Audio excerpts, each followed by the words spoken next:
tell God all of my troubles when I get home. I'm gonna tell Hello, and welcome to the History of Africana Philosophy by G.K. Jeffers and Peter Adamson, brought to you with the support of the King's College London Philosophy Department and the LMU in Munich, online at historyofphilosophy.net. Today's episode, Letters from the Heart, Ignatius Sancho and Benjamin Banneker.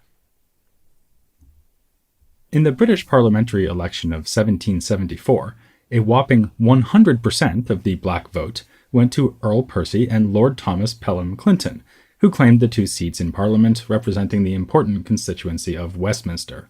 We can say this with confidence because there was only one black voter. As far as we know, the first ever to vote in a British election, Ignatius Sancho, who also voted in the next election in 1780, again for the winning candidates. At the time, the franchise was extended only to men of sufficient wealth, a test Sancho could meet thanks to his ownership of a thriving grocery store. He's best remembered today, however, not for his pioneering participation in the political process, nor for his business acumen, nor even for what might seem to be his most remarkable accomplishment. He seems also to have been the first black person in history to publish musical compositions. Instead, he is best known as an eloquent writer of letters.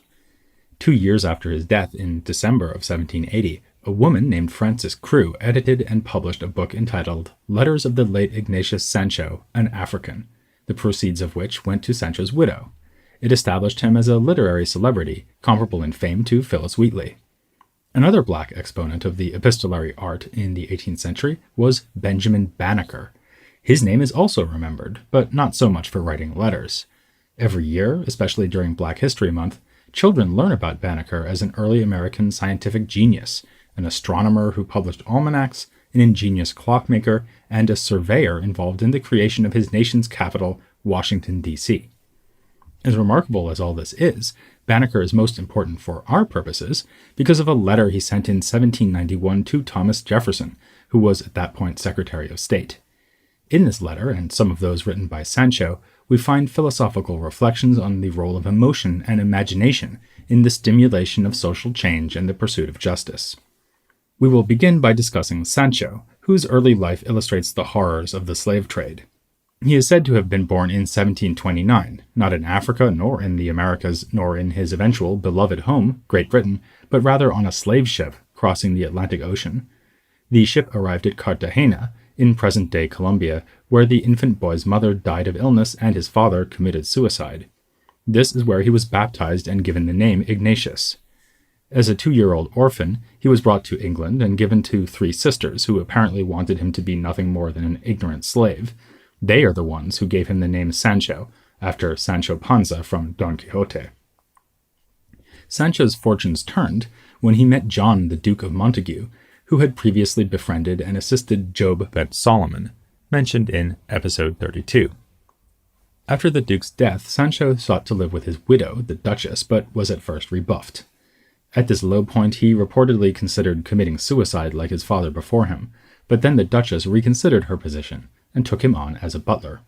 He served in this role until her death, and she bequeathed him a year's salary as well as a healthy annuity. Unfortunately, Sancho apparently squandered much of his money on womanizing, gambling, and, more admirably and illustrating his deep love for the arts, the theater. Sancho even aspired to be an actor himself, but was hindered by a speech impediment.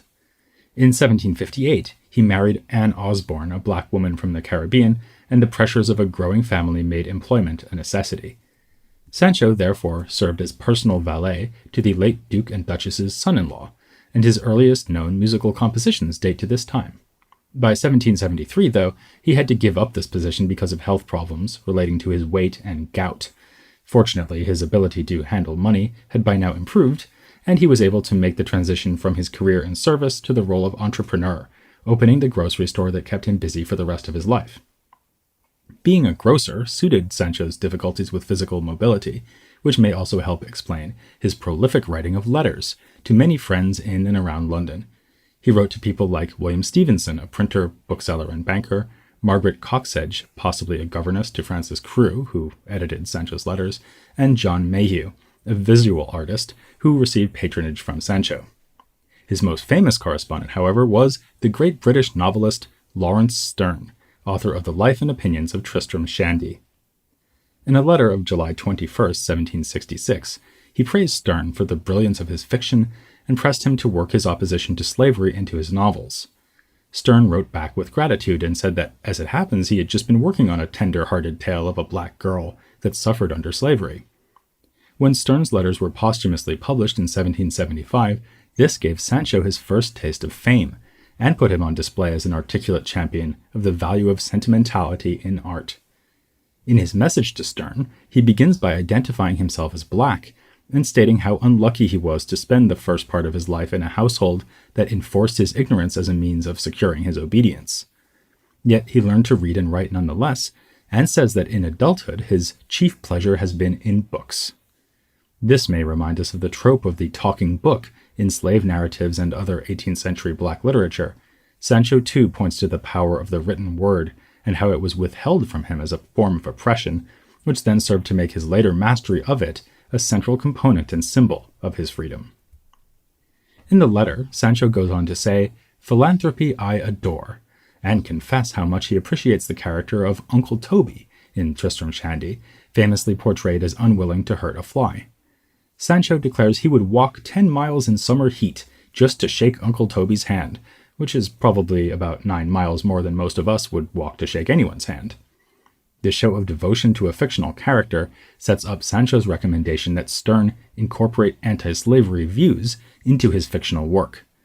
Sancho praises the affecting condemnation of slavery found in a book of sermons by Sterne, and claims that if the subject of slavery were to be handled in Sterne's distinctive style of storytelling, this would, as Sancho puts it, ease the yoke perhaps of many, but if only one, gracious God, what a feast to a benevolent heart. In line with this exuberance, Sancho eventually shifts from humble suggestion to confident assertion of what Sterne simply must do for black people. Grief is eloquent. Figure to yourself their attitudes. Hear their supplicating addresses. Alas, you cannot refuse. Humanity must comply. Sancho draws a tight connection in this letter between the production of representational art, the emotional responses of individual readers, and the desired political outcome of broad social change. He suggests that the fictionalization of harsh realities is a uniquely powerful way to change those very realities by eliciting strong emotional reactions that can effectively motivate change. Given that activism against the slave trade was at best in its infancy at the time Sancho wrote to Sterne, Sancho was articulating a pioneering strategy when he suggested using popular fiction to disseminate the anti-slavery message. Sancho's collected letters show that he was pioneering in another sense, too. He was the first black literary critic, or at least the first to write in a European language. In a letter of June of 1778 to John Mayhew, he compared Sterne to other British authors, such as Henry Fielding and Jonathan Swift. Sancho acknowledges Swift, the famous author of Gulliver's Travels, as the first wit of this or any other nation, but differentiates between Swift's grave-faced irony and the way Sterne lashes his whips with jolly laughter. Again, he here emphasizes literature's humanizing potential by celebrating how the mirthful dimension of Sterne's writing enhances its emotional impact. Sancho writes, "Swift and Sterne were different in this. Sterne was truly a noble philanthropist. Swift was rather cynical. What Swift would fret and fume at, such as the petty accidental sourings and bitters in life's cup, you plainly may see Sterne would laugh at, and parry off by a larger humanity and regular goodwill to man." For Sancho, both humor and sorrow are tools with which literature can make us better people. In another letter, written in January of 1778, we find Sancho evaluating a fellow black author, Phyllis Wheatley. Her poems, he writes, do credit to nature and put art merely as art to the blush. Sancho follows Alexander Pope's essay on criticism by viewing closeness to nature as a standard of good creative writing, so this is apt praise for the famously Pope-loving Wheatley. Lest we be tempted to give any of the credit for Wheatley's achievement to her supposedly benevolent owners, though, Sancho adds, "It reflects nothing either to the glory or generosity of her master, if she is still his slave, except he glories in the low vanity of having in his wanton power a mind animated by heaven, a genius superior to himself." Two other themes in Sancho's letters worth mentioning are his concern for non-human animals and his religious universalism. Both come up in an August 1777 letter to Mayhew, headed with the word jackasses. Sancho describes his disgust upon seeing potato sellers overload and whip a poor donkey. This is, he declares, a too common evil, and for the honor of rationality, calls loudly for redress. This talk of rationality suggests that Sancho sees a role for reason as well as sentiment in reforming human behavior. He says he is convinced we feel instinctively the injuries of our fellow creatures. Both enslaved humans and beaten donkeys naturally provoke our sympathy, or at least they should. If we fail to intervene and offer help, this is because we have been socialized to ignore such natural sentiments. Sancho says he is convinced that the general inhumanity of mankind proceeds first from the cursed false principle of common education. To identify and unlearn these anti-sentimental habits is the job of reason. Rational reflection thus allows us to feel as we ought to, and act accordingly. Sancho believes that a second source of inhumanity is a total indifference, if not disbelief, of the Christian faith. He points out that Jesus rode a donkey when he triumphantly arrived in Jerusalem, and that this has always for him stamped a kind of uncommon value and dignity upon donkeys. But you shouldn't be an ass in your dealing with other animals either.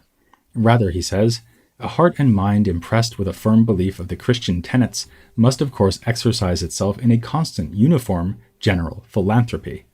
Here, Sancho ignores the etymological restriction of the term philanthropy to the love of humankind. He suggests that recognizing our own dislike of pain, and therefore sympathizing with the desire of others to be free of pain, should mean, if we are consistent and therefore maximally rational, that we will sympathize with non-human animals, just as we sympathize with other humans. Sancho jokes that if Mayhew would write something about the mistreatment of donkeys for the Morning Post, he will bray his thanks. Given the racial context, this is more than just an amusing aside. Systems of white supremacy in general, and slavery in particular, tend to depict black people as comparable to non-human animals. So Sancho's joke involves a provocative embrace of identification with non-human animals, an empathy that was already easy to read into the image of an overburdened creature driven by the whip. Putting all this together, Sancho's implicit message is that it is rational to embrace an emotional reaction of sympathy with both suffering animals and suffering Africans.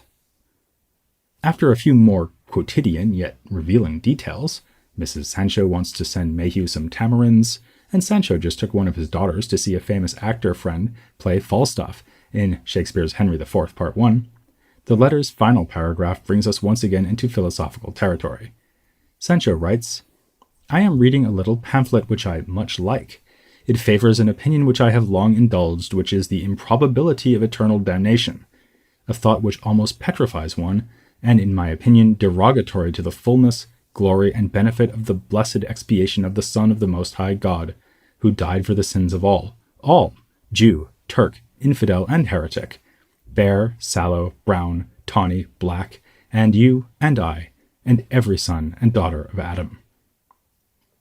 Here we see again the connection between rational consistency and compassionate sentiment.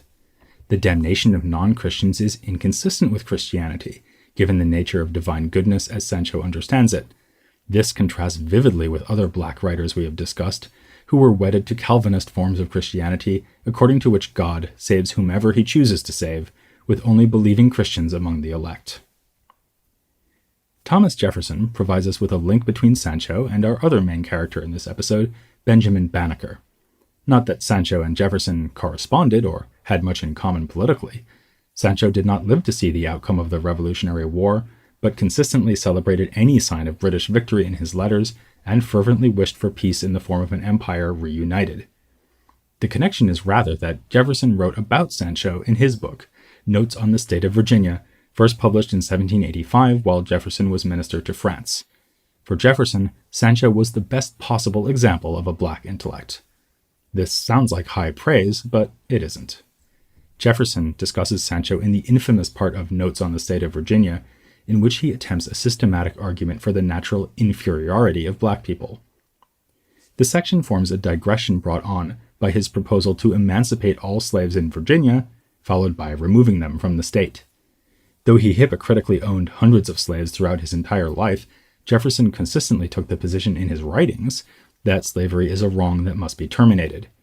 Black people should be freed, and then sent away from America, for two main reasons.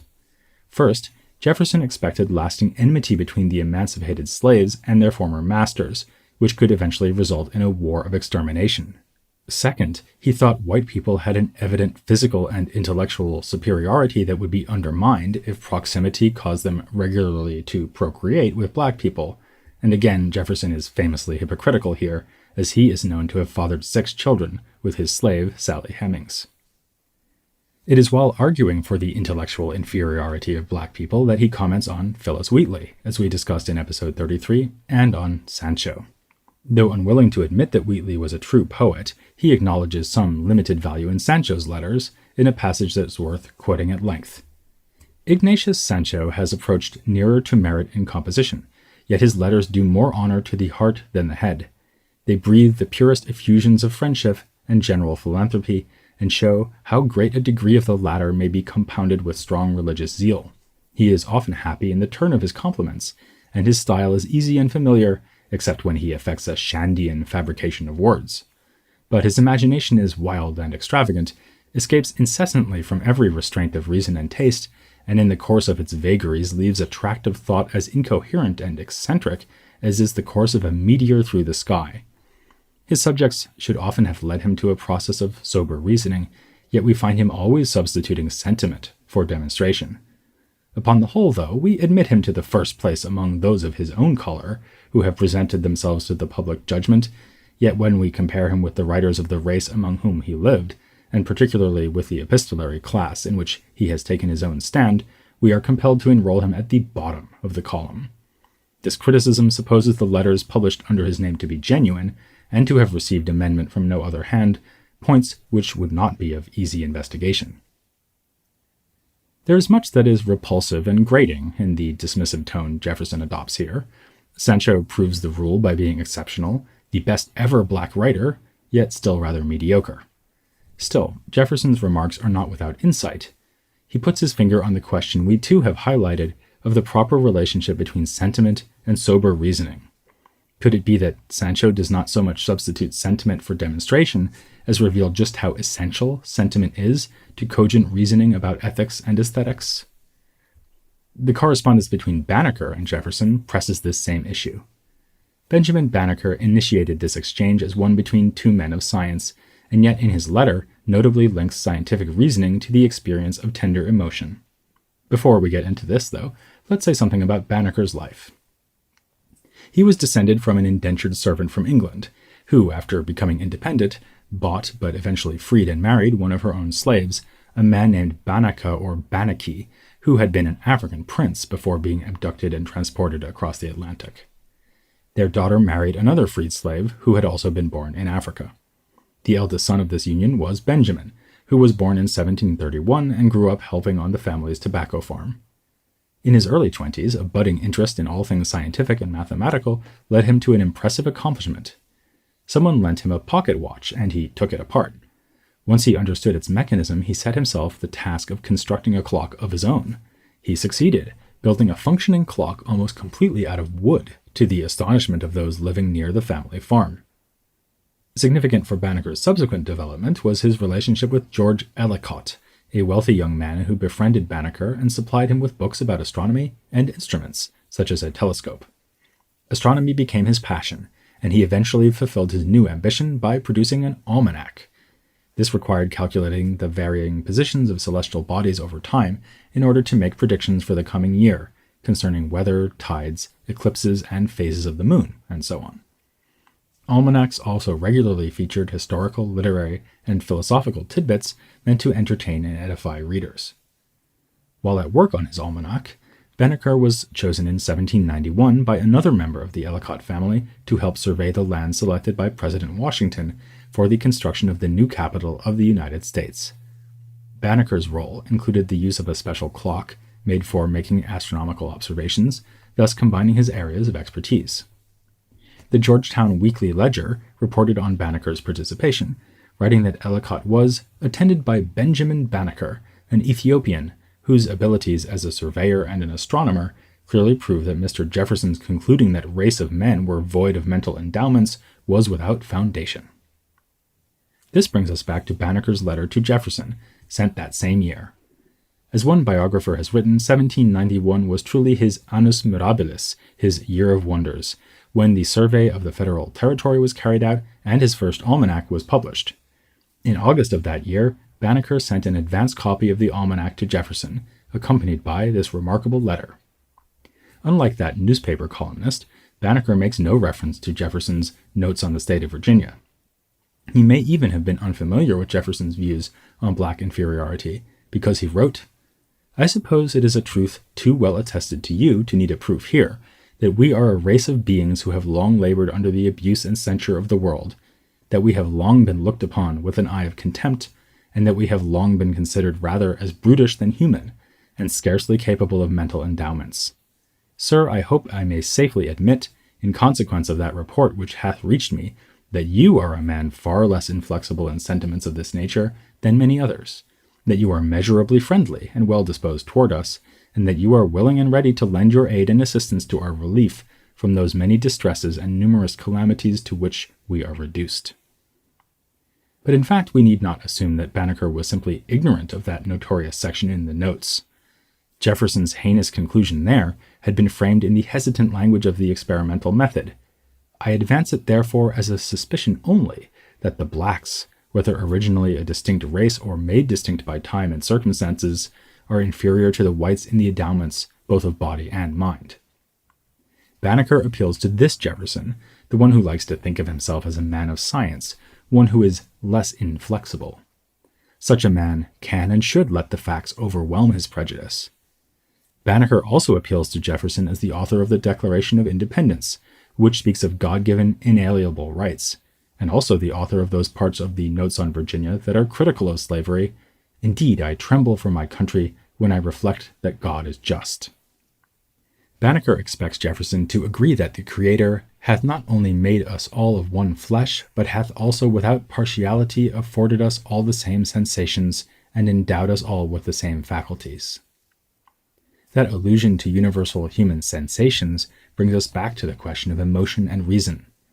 Prejudice against others, says Banneker, can be overcome by drawing proper inferences from the experience of self-love. He writes, "Sir, I have long been convinced that if your love for yourselves and for those inestimable laws which preserve to you the rights of human nature was founded on sincerity, you could not be but solicitous that every individual of whatsoever rank or distinction might with you equally enjoy the blessings thereof." The argument here may remind us of Lemuel Haynes's essay, Liberty Further Extended. Banneker encourages Jefferson to think back to the uprising against the British Crown as a time in which he clearly saw into the injustice of a state of slavery, and in which he had just apprehensions of the horrors of its condition. Jefferson and other white Americans need only recall the tender feelings for themselves they felt at the time. This would allow them to follow the recommendation made by the suffering Job to his friends in the Bible, put their souls in his soul's stead. In the letter's most audacious moment of all, Banneker attacks Jefferson's hypocrisy. "Sir, how pitiable it is to reflect that although you were so fully convinced of the benevolence of the Father of mankind, and of his equal and impartial distribution of those rights and privileges which he had conferred upon them, that you should at the same time counteract his mercies in detaining by fraud and violence so numerous a part of my brethren under groaning captivity and cruel oppression, that you should at the same time be found guilty of that most criminal act which you professedly detested in others with respect to yourselves." Banneker lays out no political plan of action. Instead, he places his trust in the sympathy Jefferson and others like him will feel if they would only more vividly imagine what black people experience by reflecting on their own feelings of self-love. Once this form of imaginative sympathy takes root, the same sympathy Sancho thought could be provoked by works of fiction, there will be no need for policy recommendations. As Banneker puts it, "Thus shall your hearts be enlarged with kindness and benevolence toward them, and thus shall you need neither the direction of myself or others in what manner to proceed herein." For Banneker, as for Sancho, tender sentiment is the essential first step in securing social progress. Jefferson sent a gracious reply to Banneker about a week and a half later, complimenting Banneker while depicting himself as virtuously open-minded. "Nobody wishes more than I do to see such proofs as you exhibit, that nature has given to our black brethren talents equal to those of the other colors of men, and that the appearance of a want of them is owing merely to the degraded condition of their existence, both in Africa and America." He informed Banneker that he was sending the almanac to the Marquis de Condorcet, Secretary of the Academy of Sciences in France, as a testament in favor of black people.